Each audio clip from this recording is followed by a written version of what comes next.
What's up, y'all? It's your boy Mo Chey. Hey y'all, it's Chey. We're in the Golden Street Underground Market, downtown Chicago. Man, it's a beautiful evening. It really is. Slight rainy, but it's still good vibes because we here. Yeah, we here. got the yellow in the back. That's the sun right there. We brightening it up. Then we got two lights right here. Man, two melanated individuals in the and there's multiple melanated individuals in the room. Hello. So it's always good when that's happening. Absolutely. And we got on our, I was finna not include you, but we got on our browns and our blacks, and it's Women's Month, so woo to that. Hello. Yeah. Shout out to all the women out there going crazy, providing, holding it down. That's right. Shout out to our mamas. Man, shout out to the OGs, man, for sure. Man, so this is the Golden Street interview series. Okay. We have Chey here. You know, she just went crazy on the In the Gallery performance. Check out that video if you haven't. Yes. Also, I want to say, for those individuals, I know a lot of people want to call me Chey, but it is Chey. Think about the city, y'all. Chey, okay? And we say Chey City. You know, just keep it cute. Man, so this is our first time meeting, you know. It is. It is our very first time meeting, and it has been a pleasure. Man, it's been great. The vibe's been smooth, you feel me? Yeah. We've been emailing back and Y'all forth, been you feel me? collaborating with me, been very, what is the word that I'm looking for? Patient. We've been patient. Patient, yes. See, he knew what he been. Patience is key. Like it's not a good collaboration without any patience. You feel me? That's true. You ain't gonna get nothing done if I'm over there like, oh my God! This is your third take! everything good? And then I would have just put on my coat and I would have cried. Then I would have left. Yeah, we don't want nobody crying. We don't need nobody walking out of here like, them niggas over at Golden Street don't know how to treat their guests. They let me hold a cool mic, but they made me cry. Right. I don't need that. We don't need no bad reviews. It's been all good vibes. Yeah, we appreciate that. So for the people, for the viewers that don't know anything about Chey, yeah, let them know. Let them know about yourself. Okay, so I am Chey. I grew up on really the east side of Chicago. I grew up on 93rd and King Drive. My music is mostly centered around God, Jesus. Like, for me, music is a very big part of my life, and I think being able to articulate the different layers of not only myself, but the different layers of my relationship, the different layers of life in general is a really big thing for me. So I think creating music with a message, especially in a generation that lacks depth within music, I think that is really important.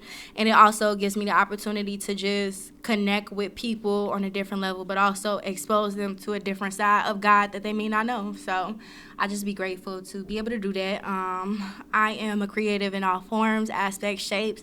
I am a product of my parents for sure. But yeah, I think the main thing is just I am a child of the Lord. Like, granted, I'm always growing and trying to be better, but I think having a relationship with him is probably the most important thing about me.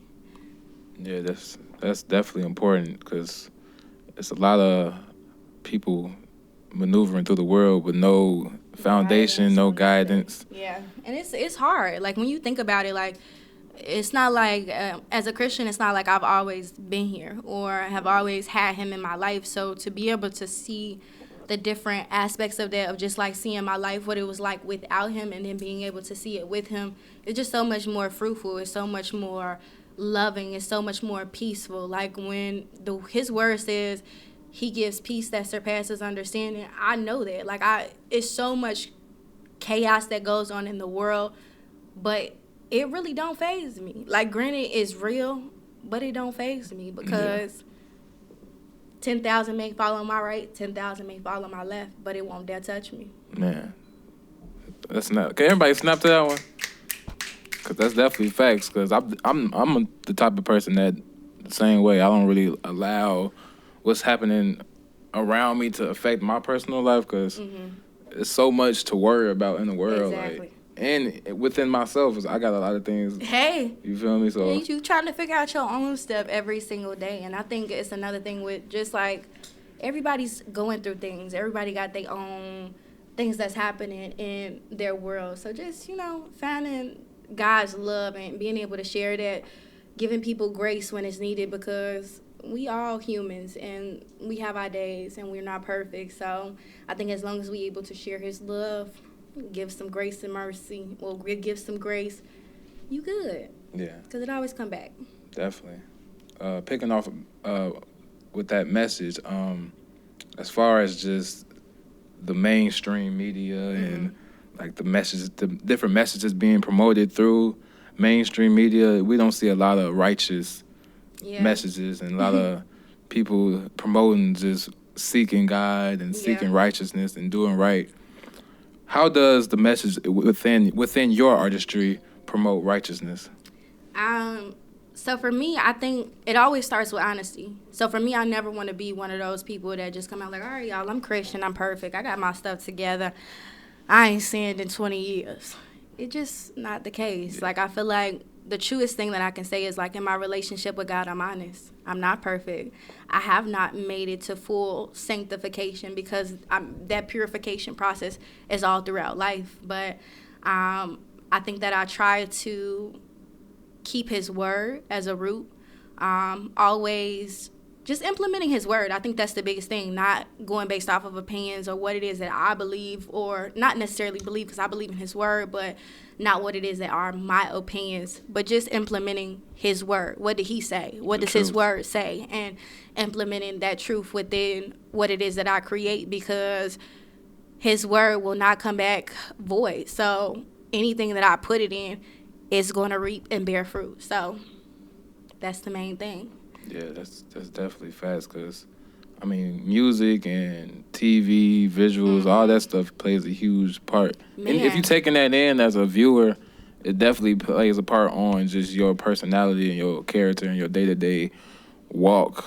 You know, the things for we, sure. we take in. I literally was just saying this because it's so crazy because we don't realize. I don't think unless you make yourself aware of it, you don't really realize, like, a lot of the things that you consume are filled with sin. So then when you, as a human, you're going to go out and react to the things that you have seen. So it's like your subconscious eats up all the things that you are looking at, watching, all of those different things, and then it comes out in the formality of sin, because that's what it is that you've put inside of yourself. So for me, I realized, like, I got to be mindful of what it is that I watch. Like you just said, like, it's just certain shows that I'll watch it, now you cursing more. Where'd that come from? But it's because you've been feeling yourself with things that are not fruitful, or things that it's just like entertainment. But like Kendrick said, like, entertainment is not always, it's not real fruit. It's that distraction that I was talking about, and God willing, and distracting ourselves from the true reality of getting to where it is that God genuinely wants us to be, but we're just so engulfed in what it is that is good for our or what we feel is feeding our flesh, I should say. Yeah. I feel like I went on like a 3-part parter there, but hey, it's all needed. You feel me? Somebody that's gonna hear those words, they're gonna like, man, that just changed my whole perspective on life. Good. You feel me? So every word you say is definitely meaningful. Okay, good. I heard you mention Kendrick. Are you I am a Kendrick fan. Okay. I am a Kendrick fan. And I'm not one of those, I'm a Kendrick fan because after the rap battle Kendrick fan, I've been a Kendrick fan. Okay. Favorite Kendrick project? So now this is where you clocked me. Ooh. Because look, no, but let me say this. In no type of offense, I don't know nobody's project. Okay. Like, I wouldn't be able to recite to you nobody's project. Yeah, like, that makes sense. Even my favorite well, okay, let me not say. Who's your favorite artist? It's Cole. J. Cole? Yeah. Okay. People would be a little biased, like, you picking Kendrick over Cole. I think that Kendrick is definitely an amazing lyricist, but I think for me, on a relatability standpoint, I think, no, that's not true. I think I relate to both of them, but I think when it comes to, like, the music formality, I think I just relate to Cole a little bit more. But I do appreciate both of the artists. Yeah, me too. They got the same. Yeah, I think Kendrick makes you think more, though, which I really do love. Like, I think with his music, it's more so like, you know how you can hear a song and then, like, 5 years later, you be like, dang, I get it. Exactly. That's his music. Man, and I appreciate crazy. Stuff like that. My father, he like he don't even listen to rap music. My father, he helped bring To something Pimp out a of me. Butterfly, though. I do know that one. Okay, the Pimp a Okay, Butterfly. look, look at That's me, that's Claude. a Thank you, classic. Holy Spirit. Don't have me out here That's a looking classic. bad, please. That's a classic. My father, he helped me realize something about Not Like Us that I didn't even peep at first because he don't even listen to like the Super Bowl part was the first time he heard that song. You feel me? But he was just saying how he wasn't even. He probably was talking about more than Drake. Like he's talking about more. Absolutely. You know, they Absolutely. not like us. You feel me? Absolutely. And my thing is, it's so hard for, like, I feel like everything that he spoke about in the song was like exactly what showed at the following of the showcase of like the whole performance, because it was like, y'all still don't get it. Yeah. You still distracted. Yeah. You still don't realize that this is bigger than this. It's You bigger know what than I'm saying? Drake. So It's bigger than all that. it's bigger than all of that. So for him to even like, and then this is Black History Month. You know what I'm saying? Like, it was, well, when the performance happened, it was Black History Month, and it was just like he did something that is history for us. So I really appreciate it. I don't know about nobody else. I was entertained. I was inspired. I was moved. Man, same. Picking back up on just inspiration and stuff like that. How has like your upbringing and your environment just shaped you as an artist, as an individual, just your daily walk? Man, I feel like it shapes so much. Like, I think it shapes the way that I articulate through my music.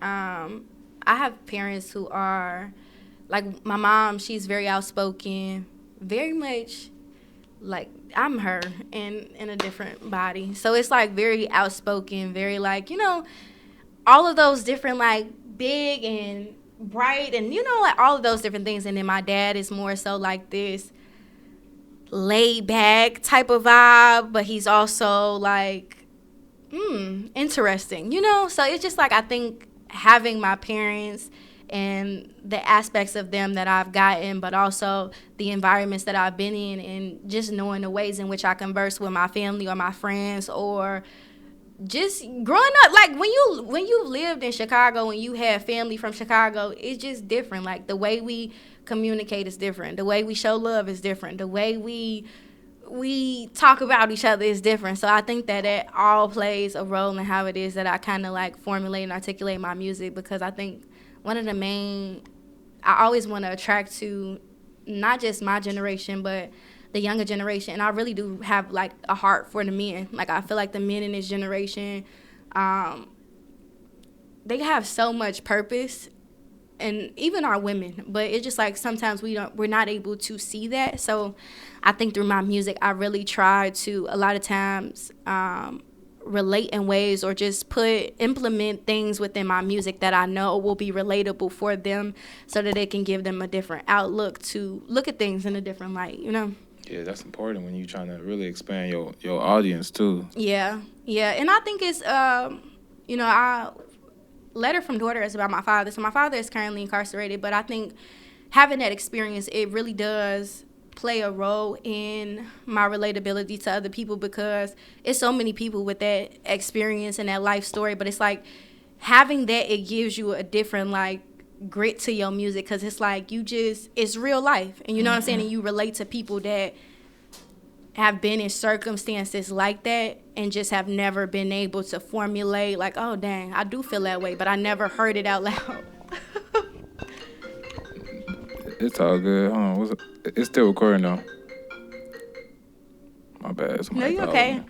But I was just saying, like, yeah, people are able to relate and just realize, like, dang, I that's my experience. I just never been able to articulate it. Like I was saying to my uncle and my boyfriend yesterday, I was like, I really realized that, like, we have become so desensitized. Like, when you think about the Black community, we really desensitized. Like, I seen a TikTok video, and it was a white lady, and she was watching Baby Boy, and she was bawling. Like, she was like she was bawling. And at first I was laughing at the video, but it really kind of made me think about it. Like, from our standpoint, this is a movie we recite, a movie we love, a movie we laugh at, a movie we refixate on the scenes. You know, we do all of these things, but we don't realize like these are traumas, but we don't realize, or we don't analyze or we don't view it from that standpoint because we living in those traumas. Yeah. That's our everyday life. So it's like it's a normal thing, and it's like we don't realize how desensitized we've become to our own traumas. Man, that's true. Because I definitely be watching Baby Boy. I'm like, man, it's funny. Like, Yeah, it's like that's one of my favorite movies. Like I'm reciting the words, you know what I'm saying? But it's like it's so many movies like that are traumatic. When you think about Precious, that's a traumatic movie. Like that movie is so traumatic. I haven't even seen And that. I seen like the first What? 30 minutes maybe. But I never You ain't never seen Precious. Never watched the whole movie. You ain't what? Never in my life. I gotta watch it though. What? One day. It only seen like I'm the not gonna first. judge you because Is that like one of those like black classics? Come on now. I know it is, but it's like I haven't. Precious. Yeah, I don't know. I just never.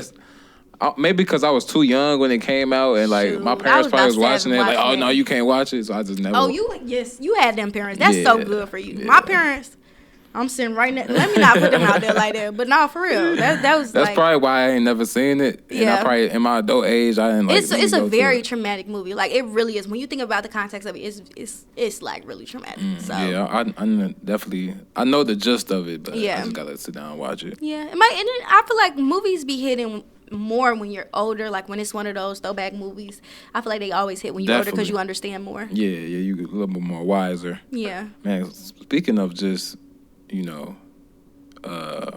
what's the word we was using? Trauma. Mm-hmm. But not just trauma, triumph as well. Mm-hmm. What are some challenges or triumph moments in your life that help, fuel your creative approach? I think the experience with my dad definitely fueled a lot of my creative approach, especially for Letter from Daughter, because it just like put it into a different aspect for me. Like for me, I want to say before the case even began, I was more so like I vividly remember being in high school. I was a freshman in high school, and I remember just saying to myself like, okay, I don't have to worry about like getting a job right now. Like I know like if anything happened.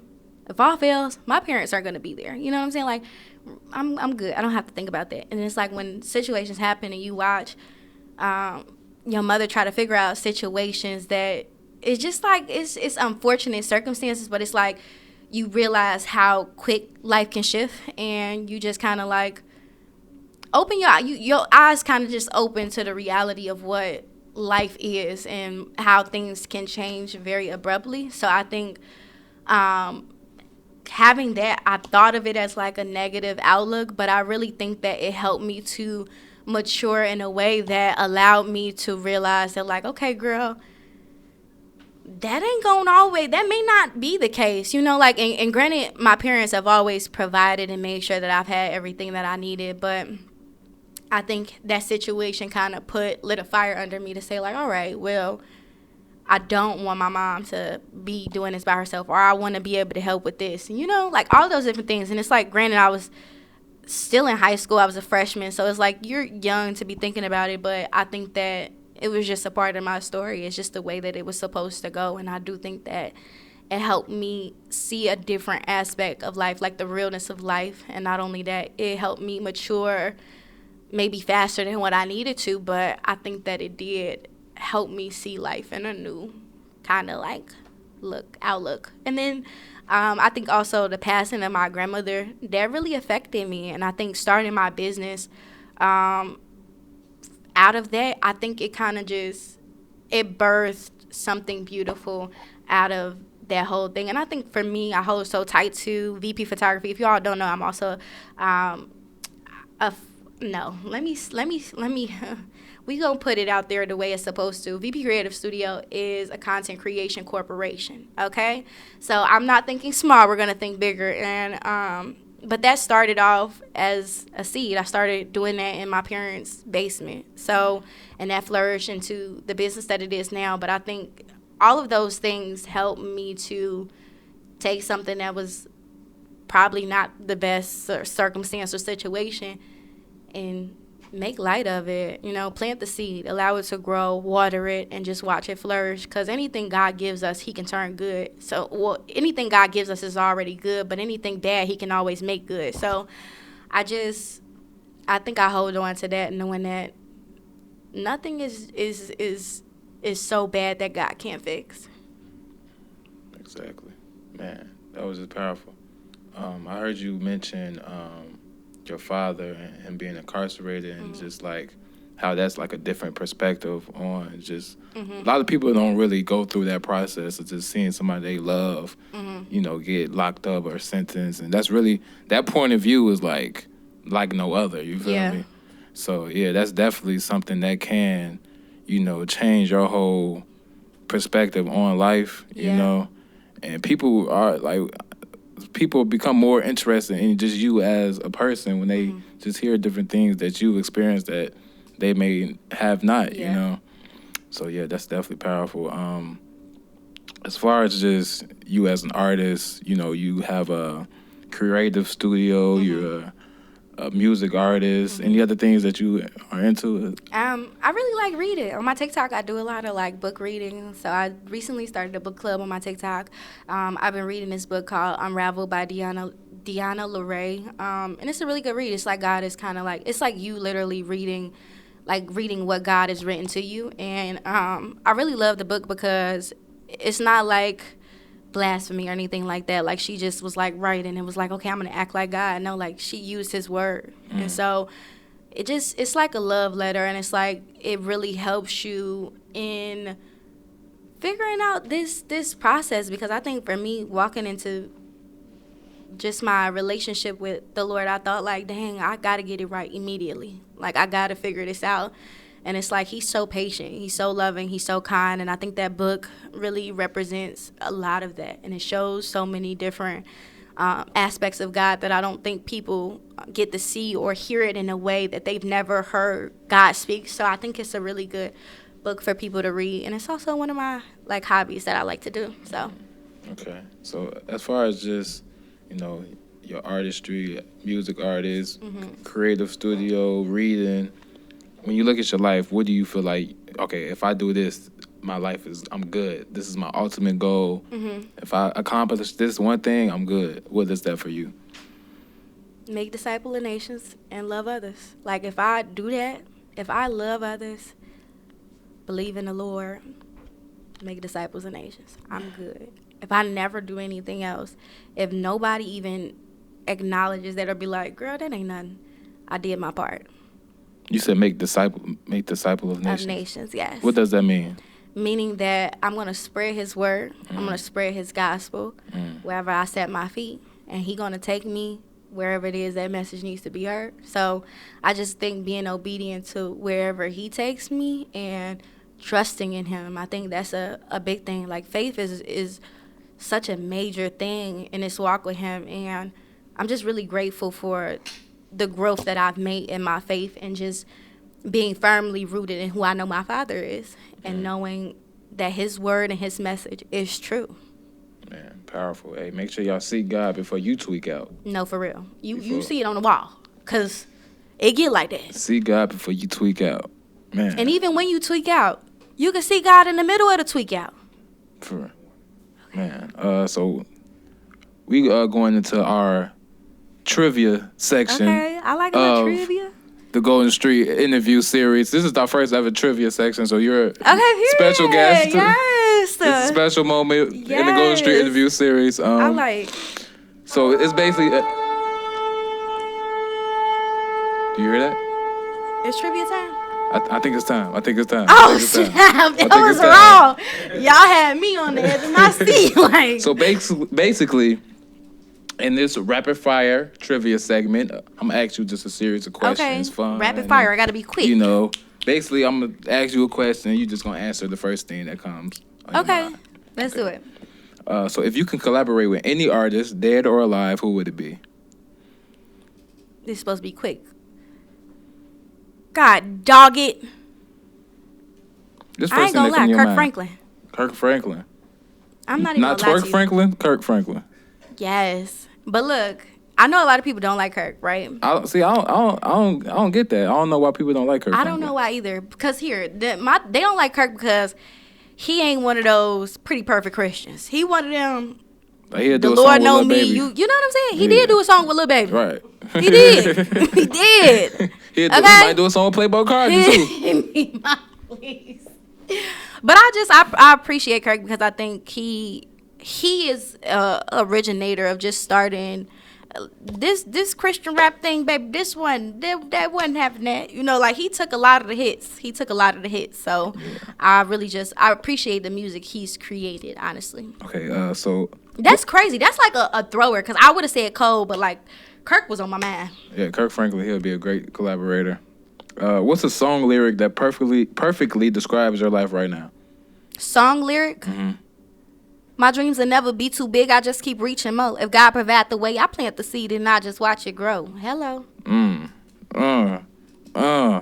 What's one skill you wish you had? Singing, baby. I be love. Okay. I wish I could sing. You can sing. You can. You know, my grandpa told me that. Yeah, you can. You can sing. You know, it's just not the same octaves as everybody else. Yeah, it just take a little practice, vocal warm ups. You feel me? But I want to be an original singer. Just off the wake like, up, off the. Know, yeah, I feel you. Me too. I think I can sing. I think we can too. Yeah. The Lord love our voice, so that's all that matters. Definitely. Last question. Let me pick the. If you can travel to any era, where would you go? Ooh, take me to the 90s. Take me to the 90s. I'm a 2000s baby. But I go to the 90s. I would have said 70s because I really love the big hair, big dresses, big all of that. But I think 90s because 80s was the crack era. Don't want to be there. Yeah, you must have done some crack on accident. 90s, it was just that. You know, them was the real juke parties. You know, 2000s, we had them, but it was just like the real old school, like, oh, yeah, they was fearless back then. Wasn't no cell phones, you feel me? You just walk up to a girl, you feel me? You got to walk up to her already dancing, though. You know what I'm saying? Like, hey! You can't walk up to her like, hey, you trying to dance? You know, you got to be on there walking up. You got to be already dancing. Vibing to the beat. Man, so this was great. You a great guest. You're a great artist. Great energy. I love your energy. Thank you so much. I just really for that, y'all. We have a gift for you. Oh my God, I feel so special. For being just a wonderful person, for spreading God's word. But you want to know how intentional God is? Pass it here. Pass it here. Give it here. We got her. Hold on. I got it. We got her a notebook. Yeah. Trust the journey. That's what it says on the front with a melanated woman on the cover. Here let me tell you why it's so good. Because I literally just ran out of the last page of my journal and I needed a new one. You see how God works? Y'all see how God works? Thank you for helping me to stay in communication. We have a message for you on the front page really? too. You don't got to read it out loud. You can or not. Always remember to seek God's kingdom. Golden Street. Period. Seek His kingdom. Seek His kingdom, y'all. Man. Thank y'all for having me. It's your boy Chey. And it's Chey. We got Chey in the building. Golden Street Underground Market. Make sure y'all like, comment, subscribe on this video. Subscribe to Golden Street. Follow Golden Street on all platforms. Follow Chey. Yes, Chey, FASHCHEY on all platforms. And make sure you check out them videos. Check out them videos, y'all. And make sure y'all check out her In the Gallery performance. Yes, and as well as my business, v.p.captures on Instagram, but it's VP Creative Studio. Check it out. Man, peace and love, y'all. That was good.